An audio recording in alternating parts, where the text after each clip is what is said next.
जय बाळूमामा मित्रांनो, आज आपण ह्या फॉरेस्ट मार्केटमधल्या एक अत्यंत महत्त्वाच्या विषयावर चर्चा करायची आहे.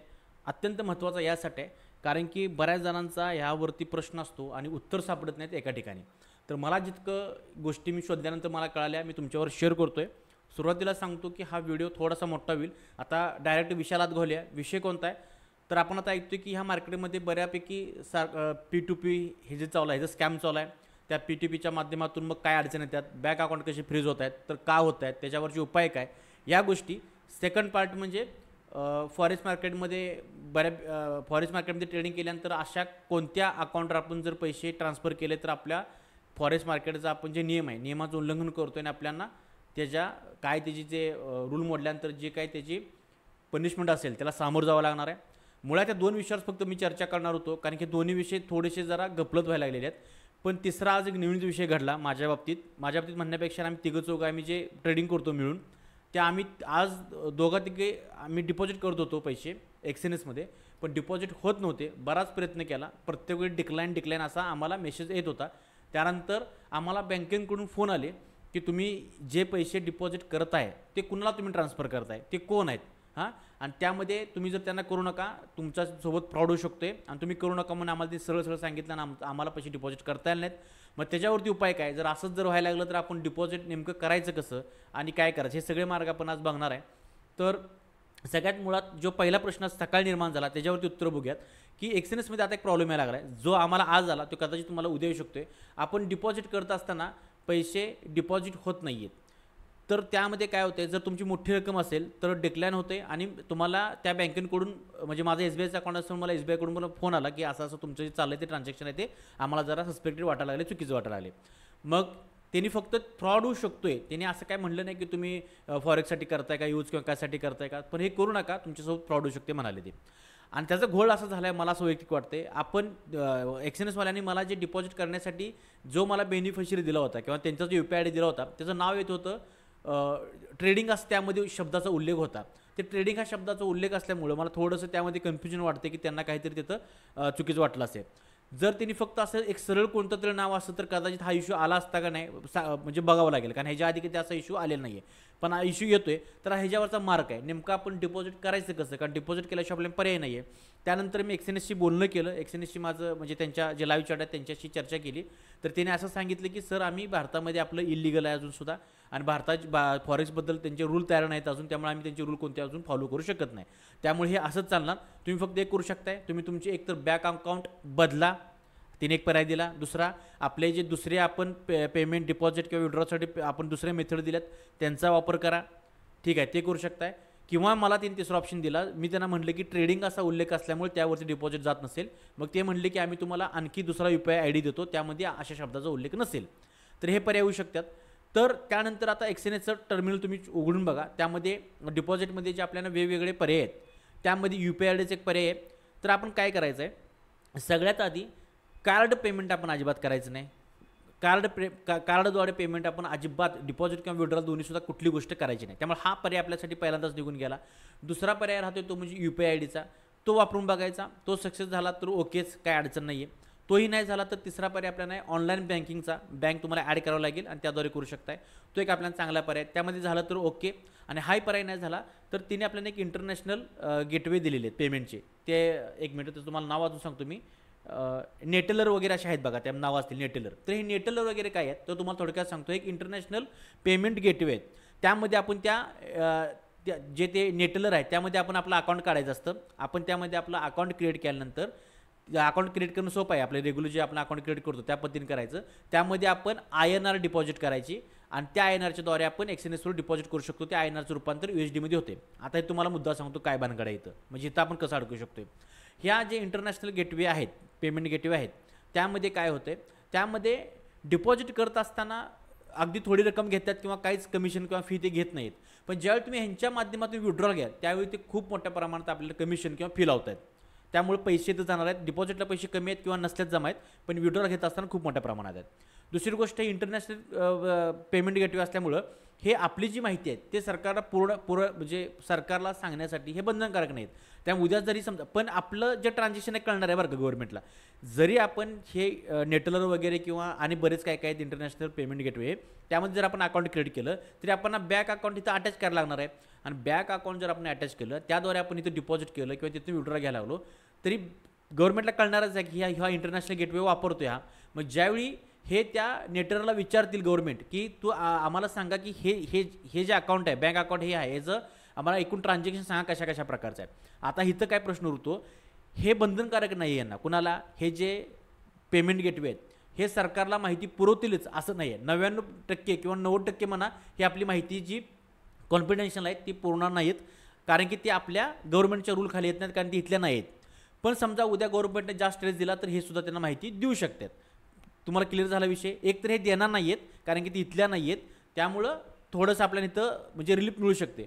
पण जर उद्या ट्रेस जास्त वाढला किंवा त्यांना माहिती द्यावी भाग पाडलं तर त्यांना ते आपल्याला देऊ शकतात.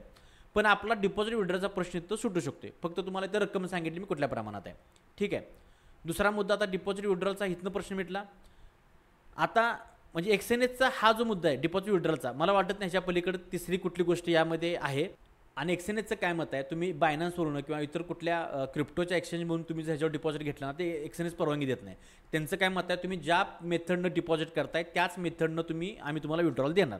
त्यामुळं आपण बायनान्सवरून किंवा इतर कुणीकडून इकडं आपण डिपॉझिट USD करू शकत नाही. त्यामुळे आपल्याला एकमेव पर्याय एक्सएनएचच्याच जे काही तिने आपल्याला पर्याय दिले त्याचा वापर करणे. आता हे झालं असं आपल्याला एक्सएनएचमध्ये जर डिपॉझिट विड्रॉल घ्यायचं असेल तर. कारण आपण एक्सएनएच का म्हणतोय, कारण आपल्याला ट्रस्टेबल वाटते. एक इंटरनॅशनल ब्रोकर आहे, बरेच वर्ष झालं भारतामध्ये काम करतोय आणि त्याचं एक इंटरनॅशनल रेप्युटेशन आहे त्यामुळे ते फसवणार नाही असं आपलं एक अपेक्षा आहे. त्यामुळं आता मग हे जर सोडलं तर आपल्याला दुसरे पर्याय काय आहेत, तर दुसरा पर्याय ते म्हणजे लोकल ब्रोकर. जे लोकल ब्रोकर आहेत आपले सांगली, कोल्हापूर, साताऱ्यामध्ये असतात, पुण्यामध्ये असतात, इंदूरमध्ये तर भरमसाठ आहेत. पण ह्याचा मला सगळ्यात जास्त भीती वाटते कारण की हे म्हणजे ह्यामध्ये कसं माहिती आहे का 99% ह्यामध्ये फसणारे ब्रोकर जास्त आहेत की जे लोकल ब्रोकर आहेत. ते काय करतात म्हणजे आता इथं कसं होणार, इथं डिपॉझिट विड्रॉलचा आपल्याला कधीच प्रॉब्लेम येणार नाही ह्या लोकल ब्रोकरमध्ये कारण की सगळे इथंच आहेत. ते UPIने पेमेंट घेतील इथले येतं आणि UPIने आपल्याला विड्रॉल देतील. पण हे काय करणार आहेत, हे सगळे जवळपास बी बुक असतात ब्रोकर. म्हणजे काय करतात, त्यांना ही गॅरंटी असते की 90% ट्रेडर लॉस आहेत आणि आपण डिपॉझिट केल्यानंतर हे स्प्रेड ह्यांना लिक्विडिटी प्रोव्हायडर नसतो कुठला मोठा जास्त, जसं एक्सएनएचला मोठे लिक्विडिटी प्रोव्हायडर आहेत त्यामुळे ते आपले जे पोझिशन आहेत ते ओपन मार्केटमध्ये सोडू शकतात. तसं या लोकल ब्रोकरकडं कोण लिक्विडिटी प्रोव्हायडर मोठा नसतोय त्यामुळे हे काय करतात, मोस्ट ऑफ जे ट्रेडरचे जे पैसे आहेत डिपॉझिट केले आहेत ते ओपन मार्केटमध्ये सोडत नाहीत. त्यांना एक व्हर्च्युअल आपल्याला अकाउंट देतात आणि रात्री अपरात्री म्हणजे मी बरेचसे उदाहरण बघितले रात्री अपरात्री हे स्प्रेड अचानक वाढवतात कारण स्प्रेड कमी जास्त करणं हे ब्रोकरच्या हातात आहे ना. तिथं स्प्रेड वाढवतात आणि हे आपलं अकाउंट ते कारण की अकाउंट सामान्य लोक किती करणार आहे $100-200 स्प्रेड वाढवल्यामुळं आणि एखादी पोझिशन जर त्याची होल्ड असली तर स्प्रेड वाढल्यामुळं मग ते मार्जिन वगैरे कमी होऊन त्याचं 100% अकाउंट ते उडवायचा प्रयत्न करतात. असं बऱ्याचदा होतं आहे. त्यामुळे ह्यांच्याकडं अकाउंट ओपन करायला ही सगळ्यात मोठी भीती आहे की आपल्याला कधी पैसे मिळूनच देणार नाहीत. पण डिपॉझिट विड्रॉलचा प्रॉब्लेम जर अजिबात नको असेल तर हा लोकल ब्रोकरचा पर्याय आहे. पण मला वाटत नाही की फक्त ह्यामध्ये ह्यांचीच घरे भरली जाणार आहेत. त्यामुळं आपल्याला काही करून एक्सएनएच सारख्या जे ब्रोकर आहेत ते सध्या ट्रस्टेबल वाटतात त्यांच्यामध्येच त्यांचेच मार्ग आपण शोधून कुठंतरी केलं पाहिजे. हा झाला डिपॉझिट विड्रॉलचा एक प्रश्न. यामध्ये अजून काय शंका किंवा तुम्हाला काय पर्याय माहीत असतील तर तुम्ही कमेंट करू शकताय. आता सेकंड पार्ट आपण घेऊयात, तो म्हणजे की फॉरेक्स हे इलिगल आहे. तर एक भीती सगळ्यांना की बँक अकाउंट फ्रीज होतात का, आम्हाला जेल होणार का, आमच्यावर केस बसणार का, पोलीस केस होणार का. तर लक्षात घ्या फॉरेक्समध्ये ट्रेडिंग करणं आणि P2P हा दोन्ही विषय पूर्णपणे वेगळे आहेत. ह्या विषयांचा एकमेकाशी काय संबंध नाही आहे. ह्या दोन्ही विषयाचा कन्सेप्ट वेगळा आहेत आणि दोन्ही विषयामध्ये होणाऱ्या समस्या वेगळ्या आहेत. तर आपण फॉरेक्समध्ये आधी समजून घेऊ. ज्यावेळी फॉरेक्स भारतामध्ये इलिगल आहे पण आपण त्याचे जे लूप आणि फॉलोअर्स आहेत ते शोधून आपण ट्रेडिंग करायचा प्रयत्न करतोय आणि आज न उद्या भविष्यात काहीतरी होऊन हे एक लिगल व्हावं, ह्याच्यावरती टॅक्स व्हावा हीच आपली अपेक्षा आहे. नाही झालं तर मग आपल्याला जर ह्याच्यामध्ये स्टिक राहायचं असेल तर आपल्याला वेगवेगळ्या देशांचे पर्याय आहेत. ते कधी ते खूप चांगले पैसे जर आपण मिळवा लागलो तरच ओपन आहेत. दुसरी गोष्ट, जर तुम्हाला पर्टिक्युलर फॉरेक्स करायचंच नसेल, हे इलिगल आहे त्यामुळं, तर फंडेड अकाउंट तुम्ही करू शकताय. हे अजूनही ग्रे एरियात आहे का, कारण की फॉरेक्सचाच प्रश्न सुटलेला नाही आहे तर फंडेड अकाउंटचा काय सुटणार आहे. त्यामुळे ही खूप लांबची गोष्ट आहे कारण फंडेड अकाउंटमध्ये आपण डायरेक्ट फॉरेक्स ट्रेडिंग करत नाही तर आपण एका कंपनीची सर्व्हिस घेतोय. ठीक आहे, तर त्यामध्ये तुम्ही करू शकताय. म्हणजे तुम्हाला एक स्टेपमध्ये आणखी स्टेपमध्ये तुम्ही त्यामध्ये जाऊ शकताय. तर हे फंडेड अकाउंटचा एक पर्याय आहे. तर आता फॉरेक्स ट्रेडिंगमध्ये जेल किंवा ह्या गोष्टी आपण रूल्स व्हायलेशन कधी करतोय, फॉरेक्स ब्रोकर जे आहेत, जे फॉरेक्स ब्रोकर आहेत इंटरनॅशनल, त्यांच्या त्यांचे जे ऑफिसेस आहेत ते बाहेरच्या देशात आहेत आणि त्या फॉरेस्ट ब्रोकरच्या बँक अकाउंटमध्ये किंवा फॉरेस्ट ब्रोकरला जर आपण डायरेक्ट जर आपण कुठलं डिपॉझिट किंवा विड्रॉल त्यांच्याकडून घेतलं आणि हे गव्हर्नमेंटच्या लक्षात आलं तर आणि तरच त्याच कंडिशनमध्ये आपण फेमा ॲक्टचा जे फेमा ॲक्ट आहे त्या ॲक्टचं आपण उल्लंघन करतोय आणि त्या ॲक्टचं उल्लंघन केल्यामुळं त्यामध्ये मग नॉन बेलेबल आपल्याला जे पनिशमेंट आहे ती होऊ शकते. पण कधी डायरेक्ट फॉरेस्ट ब्रोकरशी आपला डिपॉझिट आणि विड्रॉलचा संबंध आला तर. पण आपण जे मध्यस्थी आत्तापर्यंत वापरत आलो UPIच्या आणि ह्याच्या माध्यमाद्वारे त्यामुळं डायरेक्ट आपण कधी त्यांच्याकडे जात नाही आहे. हे बरेच मध्ये जे आपण साखळी पद्धत करून ठेवली आहे त्याचा आपण वापर करतोय त्यामुळे तिथंपर्यंत आपण जात नाही त्यामुळे ते निव्वळ अशक्य आहे. फक्त आता जे प्रॉब्लेम यायला लागला आहे सकाळी तुम्हाला सांगितल्याप्रमाणे आज आला तो येत राहणार मग त्याला सोडण्याचे हे जे पर्याय आहेत ते आपल्यापुढे आहेत. तर आता फॉरेस्टमध्ये कसं प्रकारे तुम्हाला सांगितलं इलिगल होऊ शकते आणि आपल्याला काय प्रकारे जेल किंवा ह्या गोष्टी होऊ शकतात तर ही या मेथडमध्ये. आता P2P भानगड काय आहे आता समजून घे जो आजचा ह्या व्हिडिओचा मेन पार्ट आहे. P2P म्हणजे काय ह्याचं फक्त एक लॉन फॉर्म बघितला तर पर्सन टू पर्सन किंवा पेअर टू पेअर म्हणजे क्रिप्टोमध्ये ज्यावेळी आपल्याला डिपॉझिट करत असते आपल्या एक्सचेंजमध्ये त्यावेळी समजा आपल्याला USD पाहिजेत ट्रेडिंग करायचं तर आपल्याला USD पाहिजे असणार आहेत तर आपण बायनान्स किंवा बायबिट ह्या सारख्या ज्या एक्सचेंज आहेत क्रिप्टोचे एक्सचेंज आहेत त्यामध्ये काय करतो आपण त्यामध्ये जातो आणि त्यांचा सेक्शन आहे डिपॉझिट विड्रॉलचा त्यामध्ये P2P पर्सन टू पर्सन म्हणजे मला जर USD पाहिजे असतील तर त्यामध्ये कोणतरी USD विकणारा असतो माझ्याकडे 10,000 रुपये तर मी त्याला म्हणतो की मला 10,000 रुपयेचे USD दे. मग हा म्हणतो ठीक आहे 10,000चे बाबा अशा 100 USD येतात ते तुला देतो मी. मग आपल्या दोघांमध्ये ट्रान्झॅक्शन सुरू होते हा त्याचा UPI ID वगैरे आपल्याला देतोय तो आपण तो कॉपी करत असतोय. ही जी मध्यस्थी फक्त बायनान्स करत असते बायनान्सला यामध्ये कमिशन मिळते. मग हे करत असताना काय होतंय मग आपण त्याचे UPI ID ला आपण आपले पैसे पाठवतो ते बायनान्स होल्ड करून ठेवतं आणि नंतर हा आपल्याला USD पाठवतो. संपला विषय. इतकाच विषय आहे P2Pचा.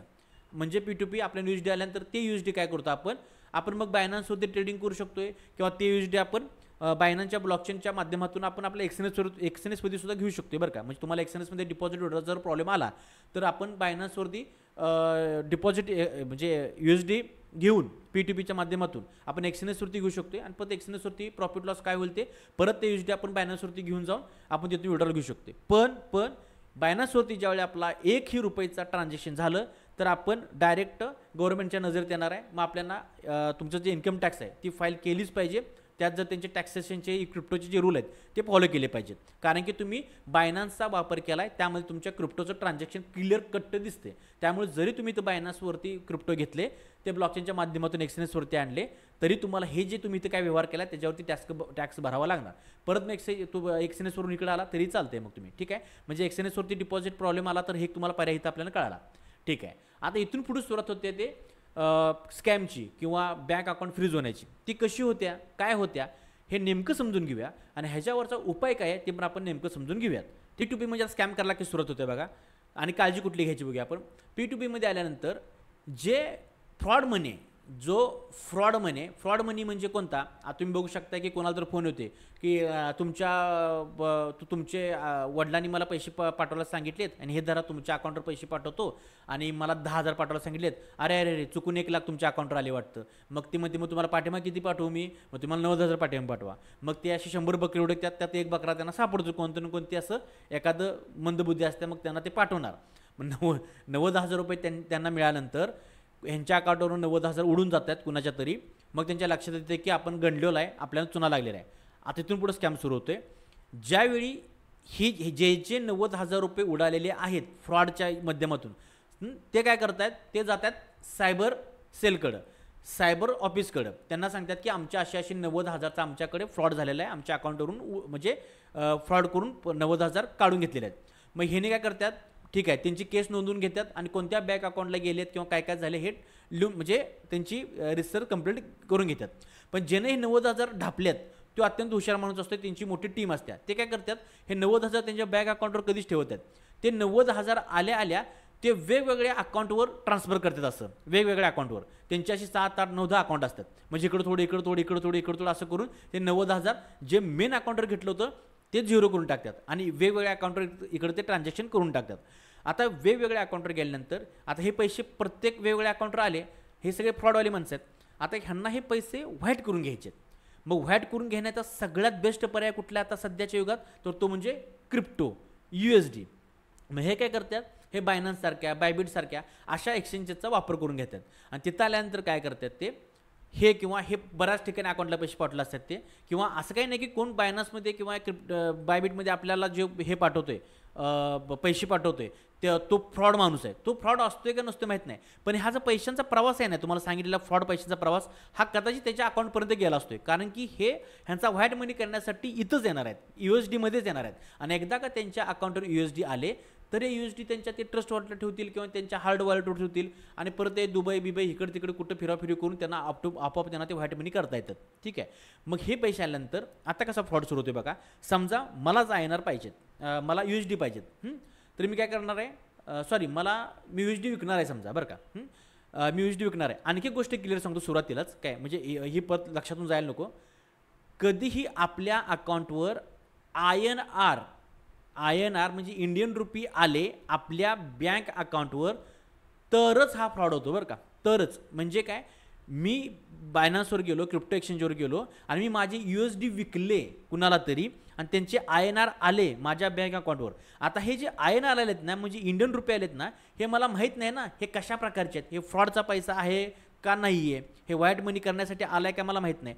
आणि एकदा समजा हा फ्रॉडचा पैसा आहे आणि माझ्या बँक अकाउंटवर आला तर इथून पुढे घोळ व्हायला सुरू झाला.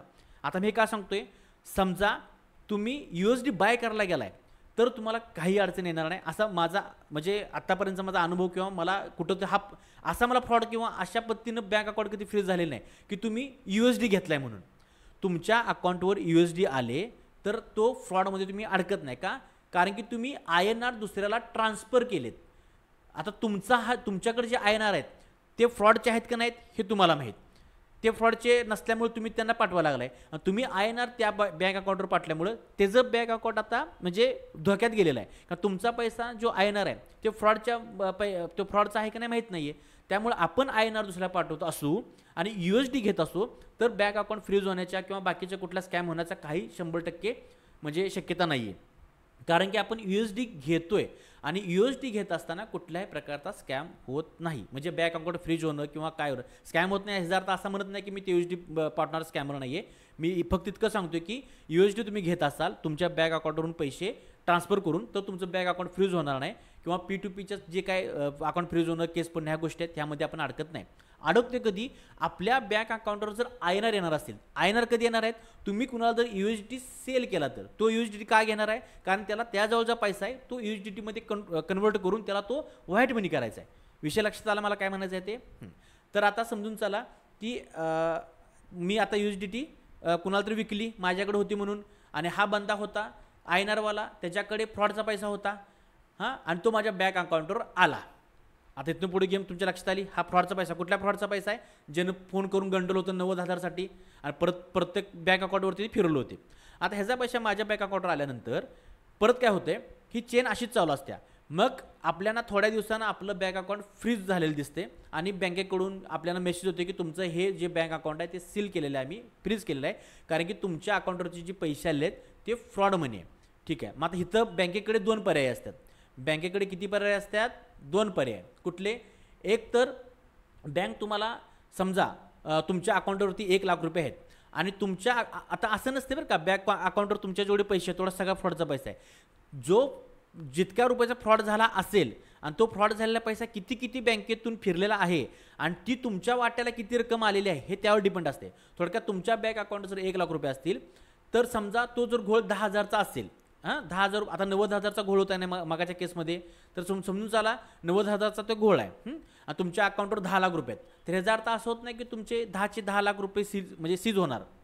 तर बँकेकडे 2 पर्याय असतात. एक तर ते तुमचं पूर्ण बँक अकाउंट फ्रीज करू शकतात किंवा दुसरं त्या बँक अकाउंटपैकी जेवढा रकमेचा फ्रॉड आहे, 90,000चा फ्रॉड आहे तर 90,000 फक्त तुमचे ते सीज करू शकतात. म्हणजे 90,000 तुम्हाला फक्त 90,000 बँकेवरून हलवता येणार नाहीत. विषय कळला.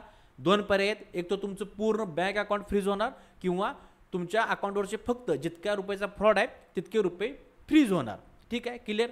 मग आपण बँकेमध्ये जायचं. बँकेच्या मॅनेजर पहिला आपल्याला टाळटाळ करणार सांगायला. आपण त्यांच्या पाठीमागं लागायचं, सांगा सांगा काय झालं म्हणून.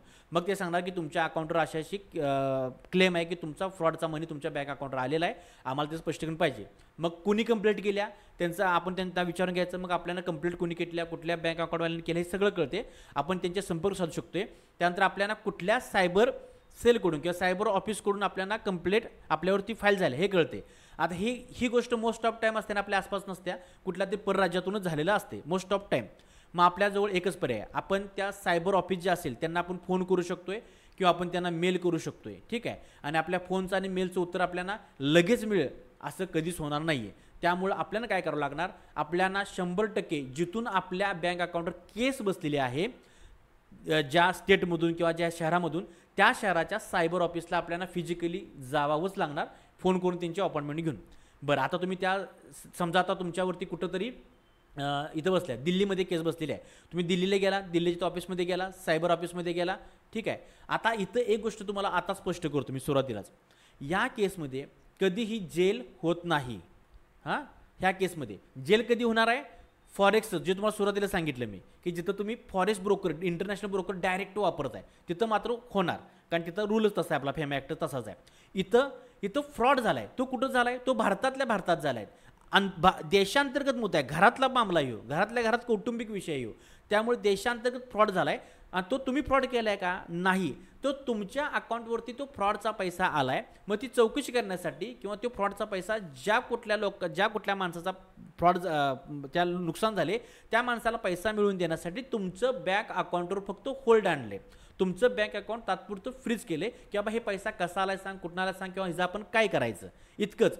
ह्याच्यामध्ये जेल बिल असली काय भानगड कधी नसत्या किंवा डायरेक्ट तुमच्यावर कुठली केस कधी होत नाही, कारण की तुम्ही फ्रॉड केलेला नसतो, तुमच्या अकाउंटवर फ्रॉडचा पैसा आलेला असतो, तुम्ही फ्रॉड नाही केला. त्यामुळं केस कुठली होत नाही. केस तुमच्या बँक अकाउंटवर सायबर ऑफिसने केलेली आहे की ह्या बँक अकाउंट फ्रीज करा, तुम्हाला पकडा आणि जेलमध्ये टाका, अशी कायमध्ये भानगड नाही. त्यामुळे डोक्यात हे पहिला काढून टाका. विषय क्लिअर झाला. ठीक आहे. आपण आता दिल्लीच्या ऑफिसमध्ये गेलो, त्यांना सांगितलं सर हे माझा असं काय विषय नाही, माझा मी तर क्लिअर आहे किंवा माझं असं ट्रान्झॅक्शन आहे. ते तुम्हाला म्हणणार नाही बाबा तुझ्या बँक अकाउंटवर ह्या माध्यमातून पैसे ट्रान्सफर झालेले आहेत आणि हे सगळे अशी साखळी आहे बघ, काय करायचं. आता इथं आपल्याजवळ पर्याय उरतात 2. आता इथं काय करायला लागणार आपल्याला, मग ते आपल्याबरोबर निगोशिएट होते. काय निगोशिएट होते, समजा जे 90,000चा फ्रॉड होता ना, असं नाही की तुमच्या तुम्हाला एकट्यालाच 90,000 भरावं लागणार आहेत, असं झालं असते. हा जो पैसा झाला असतो हा प्रत्येक बँकेतून फिरला असतो, विविध बँकेतून, आणि मग तुमच्या बँकेपर्यंत आल्यानंतर तो किती रुपयाचा शिल्लक राहिले फ्रॉड, तो ते त्यांची पद्धत काय ठरवायची मला माहीत नाही, ते ठरवत असतील. समजा तुमच्यापर्यंत आल्यानंतर हा 20,000चा फ्रॉड तुमच्या बँक अकाउंटमध्ये झाल्याचं वाटलं त्यांना, तर ते काय म्हणणार माहिती आहे का मग, की बाबा एकूण जो फ्रॉड आहे तो 90,000चा आहे आणि तुझ्या बँक अकाउंटपर्यंत हे जे म्हणजे तुमचं जे बँक अकाउंट आहे त्याच्यावरती 20,000 रुपयाची जी रक्कम आहे ती फ्रॉडची असणार आहे. मग आपण काय करू शकतो यामध्ये, की माझ्या बँक अकाउंटमधून जे 20,000 आहे ते तुम्ही घ्या. पण ह्यामध्ये तुम्ही बिंदास पुढे गेलं पाहिजे, कारण तुम्ही काय चोर नाही. तर तुम्ही गेल्यानंतर हे सगळं झाल्यानंतर एक तुम्ही 20,000 रुपये त्यांना देऊ शकताय, बाबा माझ्या अकाउंटवर फ्रॉडचा पैसा आला तर घ्या, मग आता पर्याय नाही, कारण आपल्याला आपले जे अकाउंटवर 1 लाख आहेत किंवा आपलं जे बँक अकाउंट आहे ते अनफ्रीज केलेच पाहिजे. हे झाल्यानंतर हे जे सायबर ऑफिस आहे तुम्हाला NOC देतं आणि तुमच्या बँकला पण NOC देतं. NOC घेऊन आपण ह्या आपल्या जे मेन बँक आहे त्यांना आपण द्यायची, ह्या बँकला आपण NOC दिल्यानंतर मग आपलं जे बँक अकाउंट फ्रीज आहे ते अनफ्रीज होणार. अनफ्रीज केल्यानंतर आपण मग ते रेग्युलर वापरू शकतो. आता इथे एक मुद्दा आहे, आता ह्यावरची उपाय काय किंवा आपण काय काय काळजी घ्यायची तर आपण आता बघूया. काय काळजी आपण घेऊ शकतोय, लक्षात ठेवा ही चेन पद्धत आहे. तुम्हाला मग सांगितल्याप्रमाणे प्रत्येकाला प्रत्येक बँक अकाउंटमध्ये ते फ्रॉडचा पैसा जसा जाईल तसं ते चेन पद्धतीनं त्या बँक अकाउंटवाला पकडतात. मग हे इथंच काय येतात, कारण की USD तुम्हाला सांगितल्याप्रमाणे सगळ्यात बेस्ट व्हॅट मनी करायचा. मग आपण काय करायचं, ज्यावेळी आपल्या बँक अकाउंटवर असा पैसा येईल आपण ही चेन इथं ब्रेक, आपल्याकडे 2 पर्याय आहेत. काय पर्याय आहेत, पर्याय पहिला आणि पर्याय दुसरा. पहिला पर्याय आहे आपण ही चेन ब्रेक करू शकतो. ज्यावेळी आपण क्रिप्टोचे पैसे आपण P2P करून झाल्यानंतर आपण INR घेतो, त्यावेळी INR घेतल्या आपण ATMमध्ये जाऊन आपण हे पैसे किंवा बँकेत जाऊन हे विड्रॉल घेऊ शकतो. हे विड्रॉल घेतल्यानंतर काय होणार, ही चेन इथं ब्रेक झाली. हा पर्याय एक. किंवा दुसरा पर्याय असा राहतो, आपण जर ते पैसे वापरले म्हणजे त्यावर ट्रान्झॅक्शन आपण केलं वेगवेगळ्या कुठं जाऊन इकडे तिकडे जाऊन, तर त्यांची सुद्धा बँक अकाउंट यामध्ये अडकणार, मग त्यांची सुद्धा बँक अकाउंट यामध्ये अडकणार. आता मग माझं मत आहे कशाला दुसऱ्या बिचाराला कुणाला अडकवायचं, कारण आपल्याला माहिती नाही ना कुणाचा पैसा कसा लागला आहे. आपण ते विड्रॉल घेतले कधी चांगलं, आपल्या इथं ती चेन ब्रेक होऊन जाईल. ठीक आहे. पण आता मला तुम्हाला एक सांगायचं आहे, आता आपण यामध्ये काळजी काय काय घ्यायची, तर सगळ्यात पहिली काळजी घ्यायची जी पहिली गोष्ट म्हणजे की आपण फॉरेक्स मार्केटचं ट्रेडिंग करत असताना आपलं एक बँक अकाउंट आहे ते आपण स्पेशल वेगळंच ठेवा. ह्या बँक अकाउंटच्याद्वारे फक्त आपण फॉरेक्सच्या ज्या डिपॉझिट विड्रॉच्या गोष्टी आहेत त्या आणि फक्त त्याच करायच्या, दुसरं काय करायचं नाही. आणि चुकूनही ह्या बँक अकाउंटवर म्हणजे ह्या फॉरेक्सच्या बँक अकाउंटवर तुमचे इतर जे पर्सनल अकाउंट असतील बँक अकाउंट त्याच्यावरून कितीही तुम्ही ट्रान्सफर करा पैसे, काय अडचण नाही, ह्याच्यावर डिपॉझिट करा, काय अडचण नाही. पण ह्याच्यावरून मी पुन्हा ते सांगते INR इकडे चाललेत ना, त्यामुळे काय प्रॉब्लेम नाही. पण इकडून INR इकडे येतं कामं नाहीत, कारण की तुमचं जरी फॉरेक्सचं स्पेशल अकाउंट असलं तर तुमच्याकडून जे INR आले ते काय माध्यमातून आले तुम्हाला माहीत नाही, P2Pच्या. त्यामुळे इकडून आपल्या पर्सनल अकाउंटवरती तुम्ही करू नका. त्या चेनच्या लूपमध्ये तुमचे मग हे अकाउंट अडकून जातील, बाकीचे जे अकाउंट आहेत ना तुमचे पर्सनल अकाउंट ते अडकून जातील. त्यामुळे ते अडकवायचे नसतील तर आपल्या पर्सनल अकाउंटवरून जेव्हा पैसे लागतील तेव्हा त्या बँक अकाउंटवर ट्रान्सफर करा. पण त्या बँक अकाउंटवरचा पैसा आपल्या नातेवाईकाचा, आपल्या कुठल्या जवळच्या माणसाच्या किंवा आपल्या पर्सनल अकाउंटमध्ये टाकू नका. फक्त भावकीचा राग असला तर त्यांच्या अकाउंटवर एखादं ट्रान्झॅक्शन मारून टाका, म्हणजे जरा कळून दे त्यांना. आपण ट्रेडिंग नावं ठेवतात ना, तर काय असते ते कळून दे. नाही, पार्ट ऑफ जोक आहे हा. तर कारण ऐकून मागापासून तुमचं डोकं तापलं असेल म्हणून मध्येच असं जरासा हलका फुलका विनोद. ठीक आहे, तर ही गोष्ट झाली पहिली, करू शकतोय.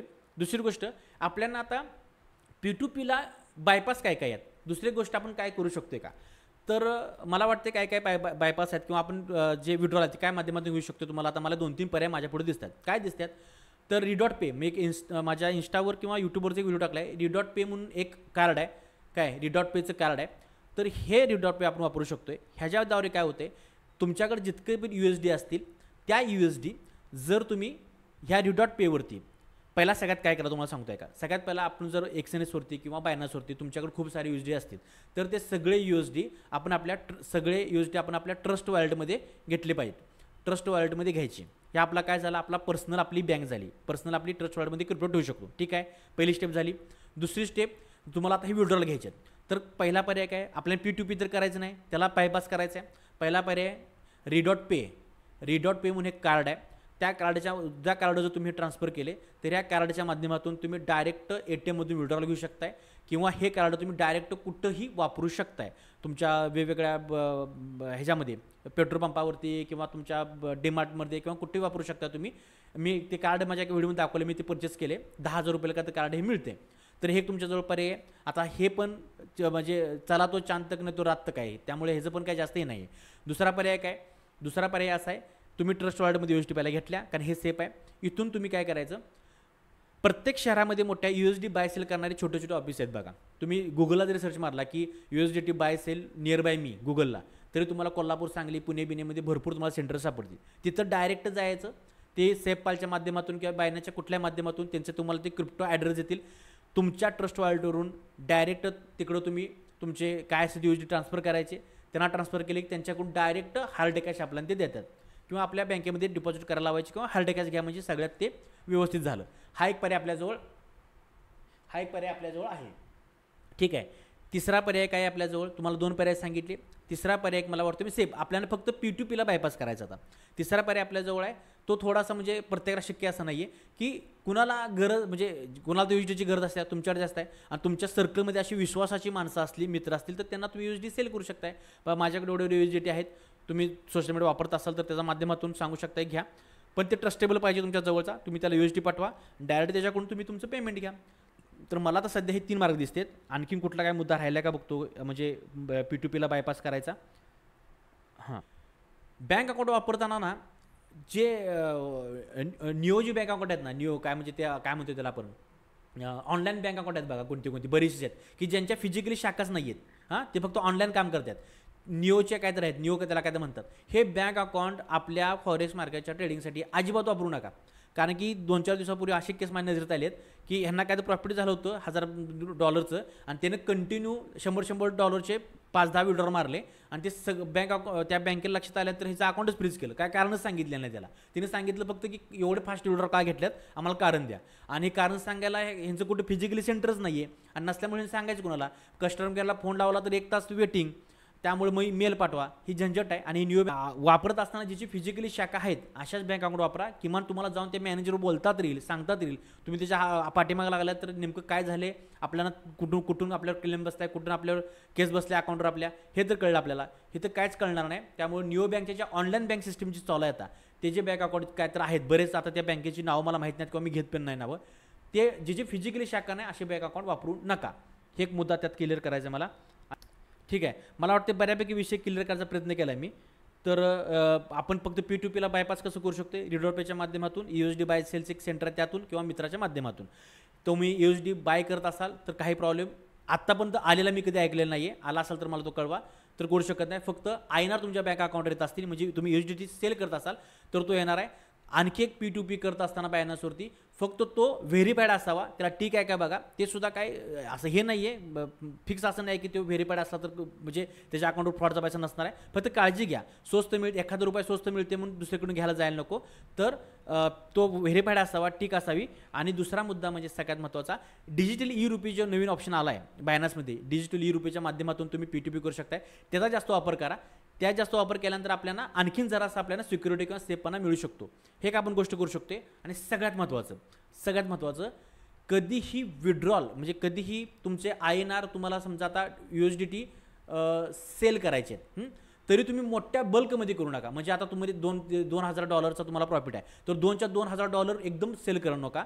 100-200 असे सेल करूनच करा, म्हणजे घेणारा सुद्धा जेन्युइन सापडेल तुम्हाला, नाही का. आणि आपल्याला सुद्धा जरा त्रास होणार नाही. आणि कधी सुद्धा विकत घेत असताना समजा तुम्हाला लाखभर रुपयाचे घ्यायचे आहेत, तर एकदम ₹1,00,000 जो विकणार आहे ना, विचार करा, तो जर एकदम ₹1,00,000 USDT विकतोय म्हणजे त्याच्याकडे खूप पैसा आहे, तो खूप पैसा कुठला आहे, तर आपण अडचण देऊ शकतोय. त्यामुळे एकदम ₹1,00,000 खरेदी करू नका. जरी तुमची गरज असेल तरी तुम्ही यातल्या $100-200 विकत घ्या, कारण $100-200 सेल करणारा थोडासा एक सामान्य जेन्युइन असू शकतोय.